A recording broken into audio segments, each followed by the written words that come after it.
On 1st April machinery is purchase for ₹1 lakh, ठीक है। 1st April 2002 1 lakh की machine खरीदी। On 30th September 2003 another machine is purchased for ₹50,000, ठीक है। On 31st December 2004 machine purchased in April 2002 is sold for ₹50,000। Depreciation आपका है 10% per annum, ठीक है। तो हमें मशीनरी अकाउंट बनाना है। Prepare machinery account for 4 years, 4 सालों के लिए आपको मशीनरी अकाउंट बनाना है, ठीक है। अब यहाँ पर हमने सिर्फ केस करा था परचेज वाला। 2 मशीन आई है। पहली मशीन है जो 1st April 2002 को आई है, और दूसरी मशीन है जो 30th September 2003 को आई है। कितने की? 50,000 की। उसके बाद 31st December 2004 को मशीनरी जो हमने अप्रैल 2002 में खरीदी थी वो हमने बेच दी 50,000 की। डेप्रीसिएशन है 10% और हमें 4 सालों का मशीनरी अकाउंट बनाना, ठीक है।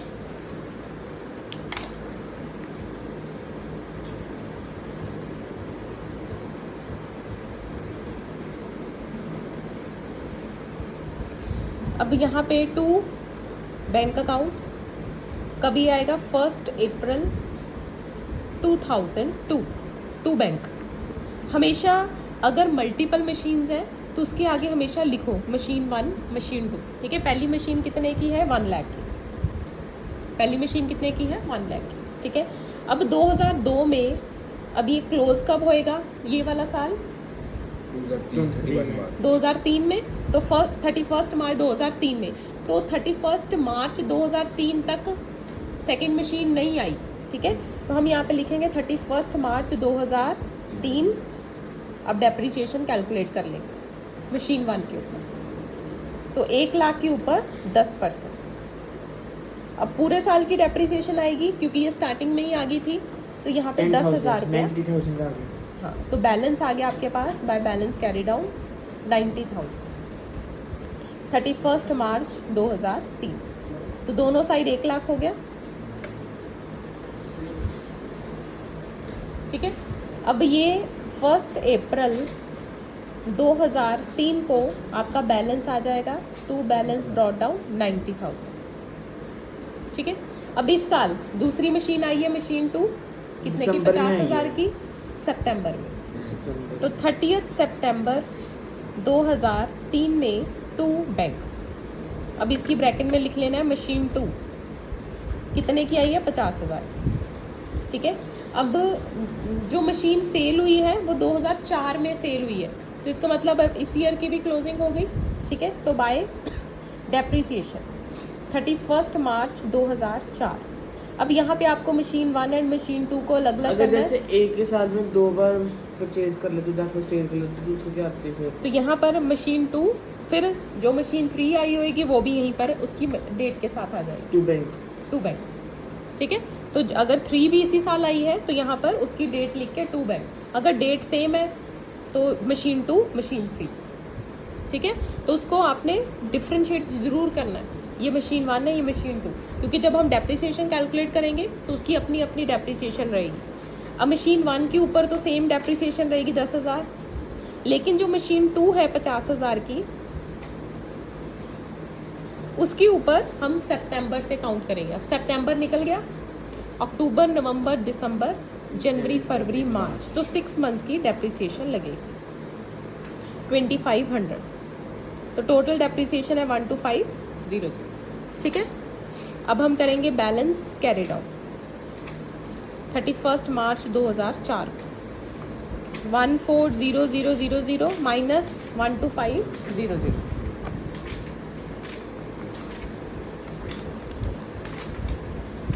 127,500 balance carry.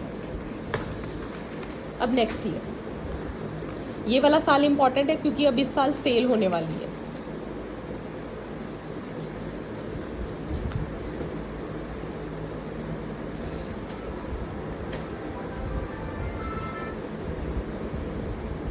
To balance brought down 1 अप्रैल 2004 127500। ठीक है, अब इस साल कोई नई मशीन नहीं आई, लेकिन एक मशीन सेल हुई है। तो 31 दिसंबर को 2004 को, अच्छा जब भी सेल होगी ना तो आपने 3 चीज़ें रिकॉर्ड करनी है। एक उसकी सेल वैल्यू, कितने की सेल हुई, 50,000 की, तो हम लिखेंगे बाय बैंक। तो हम इसका परसेंट निकाल के 50 हम उसमें निकालते हैं परचेज में। क्या निकालेंगे? जैसे हम इस परचेज में ये 10% depreciation। निकालते हैं ना, तो इसमें नहीं निकलेगा? निकालेंगे। सबसे पहले हम उसकी सेल वैल्यू लिखेंगे, दूसरे नंबर पर उसकी डेप्रिसिएशन कैलकुलेट करेंगे टिल डेट ऑफ सेल।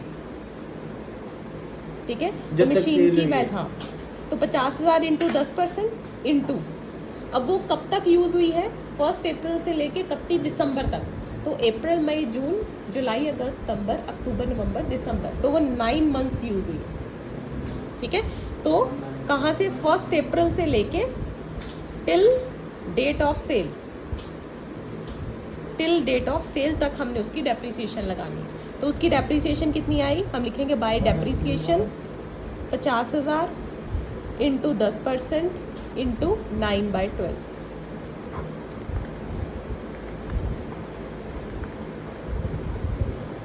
3750 ये आ गई डेप्रिसिएशन। अब तीसरी हम उसके ऊपर कैलकुलेट करेंगे प्रॉफिट या लॉस, क्योंकि जब भी कोई एसेट सेल होती है उसके ऊपर आपको प्रॉफिट या लॉस आएगा। ठीक है, अब प्रॉफिट और लॉस के लिए आपका वर्किंग नोट बनेगा, और इसका क्या आएगा, सेल वैल्यू, कितने की सेल हुई, 50,000 की। ठीक है, माइनस कॉस्ट टिल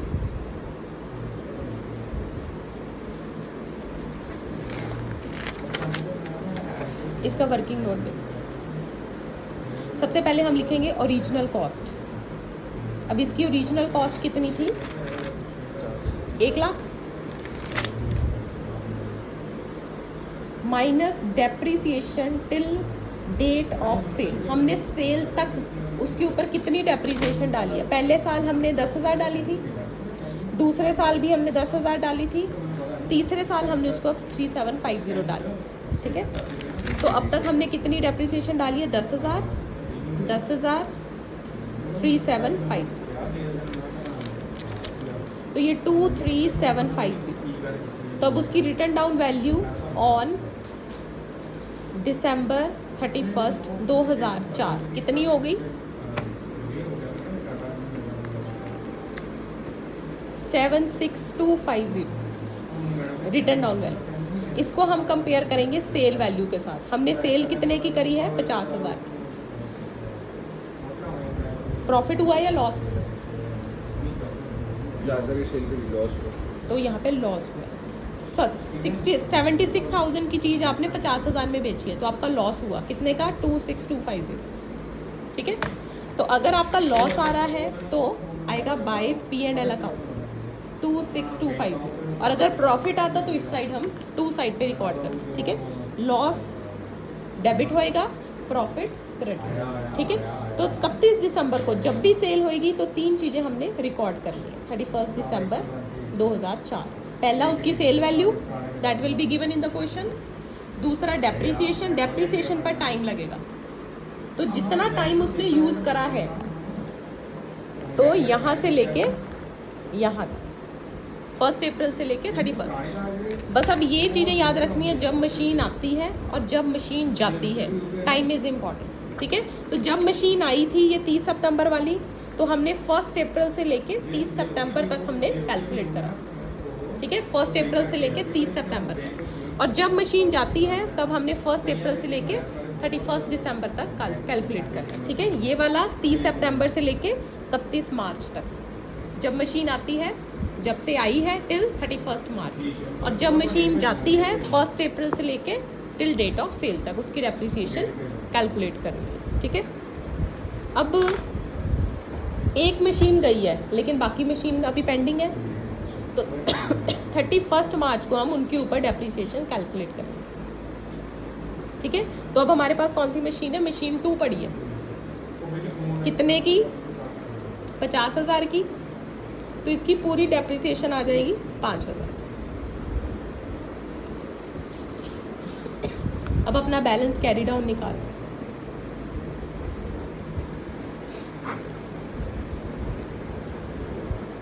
ठीक है, तो बैलेंस कैरी डाउन इस साइड कितना है? 12750। ये जो सेकंड मशीन है, हाँ, अच्छा, इसकी अच्छा। डेप्रिसिएशन, क्योंकि एक मशीन सेल हुई है, दूसरी तो भी पड़ी हुई है ना, तो उसकी डेप्रिसिएशन आएगी। जो हम ये डेप्रेशन जो हम कर रहे हैं इसका बेनिफिट क्या होता है वैसे इसमें? हमें इसका डिडक्शन मिल जाती है प्रॉफिट बिजनेस के अंडर, जितना कितना प्रॉफिट हो रहा है कितना लॉस हो रहा है। हाँ, तो उसकी डिडक्शन मिल जाती है। ठीक है, तो बैलेंस कितना आया? 12750 माइनस दिस 50,000 माइनस 3750 26250।